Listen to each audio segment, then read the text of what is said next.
Hello viewers, আসসালামু আলাইকুম। আমি তারেক। আমি আজকে আপনাদের সঙ্গে আরেকটি অরিজিনাল পাসপোর্ট রিকোয়েস্ট নিয়ে কথা বলবো। এটাও ছিল একটা ইন্টারেস্টিং বিষয়, একটা ইন্টারেস্টিং ফাইল। আমি গত 4 এপ্রিল 2024 সালে ফাইলটি আমি ক্রিয়েট করি এবং আমি সাবমিট করি, এবং আগামী গত 17ই মে আমার কাছে অরিজিনাল পাসপোর্ট রিকোয়েস্ট চলে এসেছে।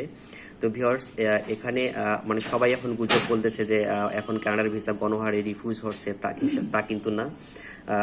আমি এই মে মাসেই 4 জনের ফ্যামিলি পেয়েছি, 4টা, এবং হচ্ছে ইন্ডিভিজুয়াল 14টা ফাইল আমার হয়েছে। ভিসা আসছে, অরিজিনাল রিকোয়েস্ট আমি আপনাদের সঙ্গে শেয়ার করছি। আপনারা দেখেন, মে মাসে তারা ফাইলটা ইস্যু করে, এবং হচ্ছে 17ই মে আমাকে অরিজিনাল পাসপোর্ট রিকোয়েস্ট তারা পাঠিয়েছে 3 জনের ফ্যামিলি, এবং তাদের ভিসা হয়েছে। ইনি ছিলেন, এই ভদ্রলোক ছিলেন একজন রিটায়ার্ড পারসন, বেসরকারি জব করতেন। তো ভিউয়ার্স, আপনাদের প্রফেশন অনুযায়ী ডকুমেন্টস কী হবে তা জানতে অবশ্যই আমাদের সঙ্গে যোগাযোগ করবেন। এখানে ফাইনাল ডিসিশন হচ্ছে তাদের ভিসা অ্যাপ্রুভ হয়েছে 15ই মে, এবং হচ্ছে 17ই মে আমার কাছে অরিজিনাল পাসপোর্ট রিকোয়েস্ট চলে এসেছে, এবং তারা সবাই অনেক কঠিন। Thank you viewers, thank you so much. আসসালামু আলাইকুম।